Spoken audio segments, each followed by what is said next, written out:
পাচ্ছেন এই যে এখানে যে খাদ্যগুলা রয়েছে, এই খাদ্য দিয়ে আমি গরুটা মোটা তাজা করতেছি। দর্শক এই যে আমি এখন দিয়ে দিব ডাইজোভেট। তো দর্শক এই গরুটা কিন্তু আমার অল্প দিনে মোটা তাজা করে ফেলছে দেখেন। এই দেখুন আমাদের ইউটিউবার সাহেব আমাদের সাথে। সুপ্রিয় দর্শক শ্রোতা, আসসালামু আলাইকুম। দেশ এবং দেশের বাইরে থেকে যারা আমার ভিডিওটি দেখছেন তাদের সবাইকে শুভেচ্ছা অভিনন্দন। আমি চলে আসলাম নীলফামারী জেলার ডিমলা থানা সাতনাই কলোনি সাম্যী অ্যাগ্রো চ্যানেলের মালিকের বাড়িতে চলে আসলাম। তিনি একটি ষাঁড় গরু কিভাবে মোটা তাজা করতেছেন অল্প দিনে, কি খাওয়াচ্ছেন, কি দিয়ে মোটা তাজা করতেছেন, এ টু জেড আপনাদেরকে বিস্তারিত তথ্য তুলে ধরবো। চলুন শুরু করা যাক। সম্মানিত দর্শক, আসসালামু আলাইকুম। আশা করছি ভালো আছেন। তো আজকে আপনাদেরকে আমি দেখাবো আহ, ঈদুল ফিতর সামনে রয়েছে। ঈদুল ফিতর এবং ঈদুল আজহা উপলক্ষে আপনারা যে গরু মোটা তাজা করবেন, কিভাবে গরু মোটা তাজা করবেন, কি কোন ধরনের গরু মোটা তাজা করতে হবে সেটা আজকে আপনাদেরকে জানাবো এবং কি খাদ্য দিয়ে মোটা তাজা করতে হবে। তো দর্শক, আপনারা একটা জিনিস মনে রাখবেন, সাধারণত সব ধরনের গরু কিন্তু মোটা তাজা হবে না। মোটা তাজা করতে গেলে আপনার কিছু ধরনের গরু আছে মোটা তাজা যতই খাওয়াবেন মোটা তাজা হবে না, এবং কিছু গরু আছে অতি সহজে মোটা তাজা হবে। তো কোন ধরনের গরু মোটা তাজা হবে সেটা আজকে আপনাদেরকে জানাবো। যেমন বাজার থেকে হোক আর গ্রাম থেকে হোক, এমন ধরনের গরু নির্বাচন করতে হবে যে গরুটা অতি সহজে মোটা তাজা হবে। যেমন ধরেন যে গরুটা দাঁত পে ভাব বা এক দাঁত বা দুই দাঁত হয়েছে, এই ধরনের গরু যদি আপনি মোটা তাজা করেন, 3 মাস মেয়াদি মোটা তাজা করলে দেখবেন যে ইনশাল্লাহ আপনার যথেষ্ট পরিমাণ লাভ হয়েছে।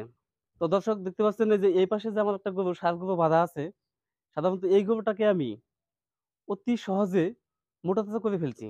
কিভাবে মোটা তাজা করলাম, কি খাদ্য দিয়ে মোটা তাজা করলাম, কি কি পদ্ধতি আমি গ্রহণ করছি, সেটা আজকে আপনাদেরকে সাথে শেয়ার করবো প্রমাণ সহ। আসলে এই খাদ্য দিয়ে, সাধারণ কিছু খাদ্য দিয়ে গরু মোটা তাজা করা সম্ভব। এ নিয়ে আপনাদের কোনো টেনশনের কিছুই নেই। তো চলেন দর্শক দেখে নেই কি খাদ্য দিয়ে মোটা তাজা করতেছি। তার আগে আপনাদেরকে বলে নেই, আপনারা যারা গরু মোটা তাজা করবেন, গরু মোটা তাজার জন্য অবশ্যই আপনাদেরকে গরুটা দাতা হইতে হবে, এক দাঁত হইতে হবে অবশ্যই। এবং সেই গরুটাকে অবশ্যই আপনি বাজার থেকে কিনেন না গ্রাম থেকে কিনেন বা বাড়িতে এনে বা খামারে এনে সেই গরুটাকে কমপক্ষে 5 দিন রেস্টে রাখতে হবে। রেস্টে রাখার পর সেই গরুটা আপনাকে প্রথমে কৃমিনাশক ট্যাবলেট খাইতে হবে। খাওয়ানোর পর 24 ঘন্টা পর লিভার টনিক খাওয়াইতে হবে। তারপর জিঙ্ক খাওয়াইতে হবে। জিঙ্ক খাওয়ানোর পর এই যে আজকে দেখতে পাচ্ছেন এই যে এখানে যে খাদ্যগুলা রয়েছে, এই খাদ্য দিয়ে আমি গরুটা মোটা তাজা করতেছি। যেভাবে বললাম ঠিক এইভাবেই আমি গরুটা মোটা তাজা করতেছি। দর্শক দেখে নেই কি কি খাদ্য দিয়ে মোটা তাজা করতেছি, সেই খাদ্যগুলো এখন আপনাদের দেখাই। তো দর্শক এই যে এখানে দেখতে পাচ্ছেন, প্রথমে এখানে দেখতে পাচ্ছেন এখানে খোল নিয়ে নিয়েছি। এটা হচ্ছে সরিষার খোল। তো দর্শক দেখতে পাচ্ছেন এভাবে আপনারা ভিজিয়ে রাখবেন। ভিজিয়ে রেখে দেখেন কত সুন্দর সেন্ট ছুটে গেছে। হ্যাঁ, ভিজিয়ে রাখলে একদম মনে করেন গলে যাবে। যেহেতু আমি কিছুক্ষণ আগে ভিজেছি, এখনো দানা দানা রয়েছে, তাতে অসুবিধা নাই, খাই উঠবে। তো গেল। তারপরে দেখতে পাচ্ছেন আপনারা দর্শক, তারপর দেখতে পাচ্ছেন এই পাশে হচ্ছে ধানের কুড়া। এই যে আমি এটা কতটুকু পরিমাণ দেই সেটা আজকে আপনাদেরকে দেখাই। দেখেন এই যে রয়েছে এখানে আমার রয়েছে এক বাটি পরিমাণ দিলে এখানে 300 গ্রাম হচ্ছে। 300 গ্রাম আমরা ধানের কুড়া দিয়ে দিব। 300 গেল, 300 অর্থাৎ হাফ কেজির 100 গ্রাম বেশি। তো দর্শক গেল। তারপর আমরা দিয়ে দিব এখানে রয়েছে দর্শক গমের ভুসি রয়েছে। গমের ভুসি দিয়ে দিব 2 পট পরিমাণ। এটা 1 পট পরিমাণ দিলে 200 গ্রাম হয়। 200 গ্রাম, এই 2 পট 400 গ্রাম চলে গেল। হ্যাঁ দর্শক, তারপর তারপর হচ্ছে এই যে দর্শক, এটা হচ্ছে খুদের ভাত। আমি দর্শক যে খুদের ভাত রান্না করে খাওয়াই। অনেকে বলে যে খুদ খাওয়ানো যায় না গরুকে, গরু হচ্ছে একটা জাবর কাটা প্রাণী, গরুকে খুদ খাওয়ানো যায় না। কিন্তু দর্শক, গরুটার গ্রোথ অতি সহজে আনতে অবশ্যই আপনার গরুকে খুদ খাওয়াবেন। এবং আপনারা খুদ কিন্তু একদম ভালোটা ফ্রেশটা খাওয়ানোর দরকার নাই, এবং এটাকে খাওয়াইতে হবে একদম কালো খুদ, মানে চিটা থেকে যে খুদটা হয়েছে সেই খুদটায় ভিটামিন বেশি, সেটা খাওয়াবেন আপনারা। এবং খুদটা অল্প পরিমাণ দিবেন, বেশি দিবেন না। যেহেতু বিজ্ঞানসম্মতভাবে গরুকে খুদ খাওয়ানো যায় না বা ভাত খাওয়ানো যায় না, কেননা গরু হচ্ছে জাবর করা একটা প্রাণী, তাদেরকে অল্প পরিমাণ দিতে হবে। বেশি পরিমাণ দিলে গ্যাস হবে। গ্যাস যাতে না হয় এদিকে আপনাদেরকে লক্ষ্য রাখতে হবে। তো আমি দেখেন কতটুকু পরিমাণ দেই।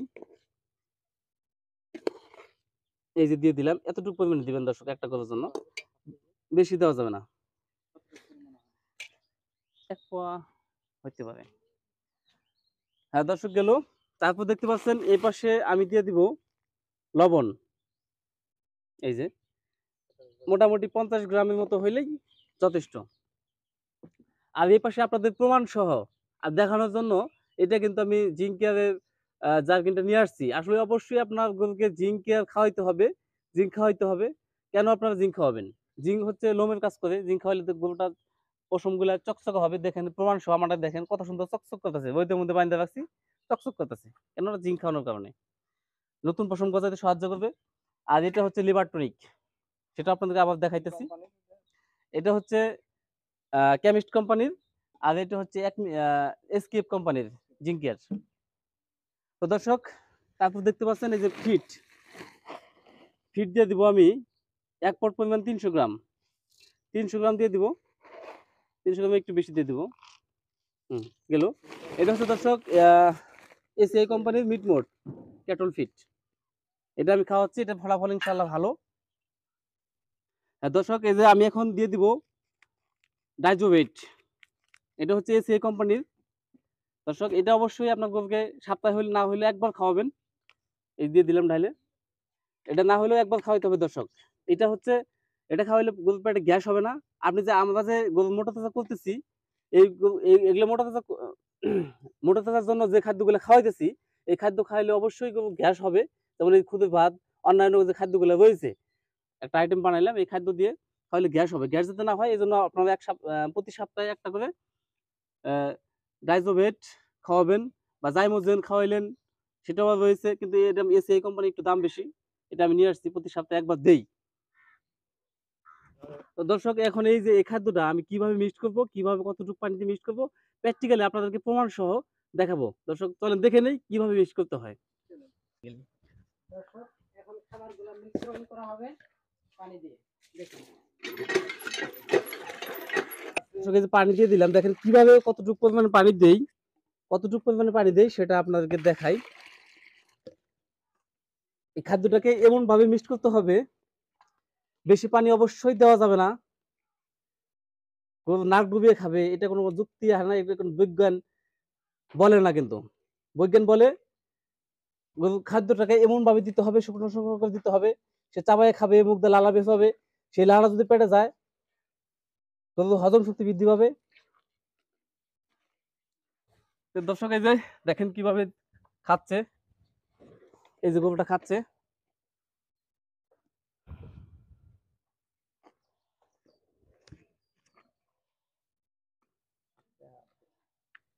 তো দর্শক যে খাদ্যগুলো দিলাম সেই খাদ্য দিয়ে সাধারণত গরু মোটা তাজা হয়। কিন্তু এখানে কিছু খাদ্য আমার বাদ পড়ছে সেটা হচ্ছে বর্তমানে কিন্তু আপনার সামনে চলে আসতেছে ভুট্টার সিজন। তখন কিন্তু এভেলেবেল ভুট্টা পাওয়া যাবে। এখন যেহেতু আমার ভুট্টার ফাঁকি নাই সেটা বিকল্প হিসেবে আমি গমের ভুসি দিয়েছি। তো আপনারা কিভাবে দানাদার খাদ্য বানাবেন সেটা ভিডিও কিন্তু আমি এর আগে অলরেডি দিয়ে দিছি। কিভাবে দানাদার খাদ্য বানাতে হবে সেটা আপনারা দেখে নেবেন। আর অবশ্যই আপনারা গম তারপর হচ্ছে ভুট্টা, ধান মিক্সড করে একটা খাদ্য বানাবেন। পাশাপাশি কিছু ফিড খাওয়াবেন। দেখবেন যে আপনার গরুটা অলরেডি মোটা তাজা হয়ে যাবে। আর যে আইটেমটা আপনাদেরকে আমি বানিয়ে দেখাইলাম সেটা কিন্তু স্পেশাল একটা খাবার। পাশাপাশি আপনারা অবশ্যই ভুট্টা খাওয়াবেন। যদি গমের ভুসি একটু দাম ব্যয়বহুল একটু বেশি হয়ে যায়, ৳৬০ কেজি হয়ে যায়। ভুট্টা কিন্তু আপনার দাম কম। সেটা খাওয়াইয়ে গরু মোটা তাজা করলে আপনার লাভ বেশি হবে। তো দর্শক এই গরুটা কিন্তু আমার অল্প দিনে মোটা তাজা করে ফেলছি দেখেন। লোমগুলা দেখেন কত চিকচিক করতেছে। চিকচিকের উদ্দেশ্যটা কি জানেন? জিঙ্ক কেয়ার খাওয়ানোর কারণে। তো দর্শক এইটা আমি টার্গেট করছি ইনশাআল্লাহ আগামী ২০২৪ ঈদুল আজহা উপলক্ষে পালন করতেছি। ঈদুল আজহায় বিক্রি করে দিব। এখন যে খাদ্যগুলো দিচ্ছি পরিমাণে কম হইতেছে। আস্তে, আস্তে পরিমাণটা আরেকটু বাড়বে। দেখা যায় যে ২ মাস আগে খাদ্যর পরিমাণটা একটু বাড়াই দিব, লোড বেশি হবে। ঘাসের পরিমাণটা বাড়াই দিব। দেখবেন যে ইনশাআল্লাহ গরু আস্তে আস্তে মোটা তাজা হইতে থাকবে। অবশ্যই চ্যানেলটি সাবস্ক্রাইব করে পাশে থাকা বেল বাটনটি ক্লিক করে দিন।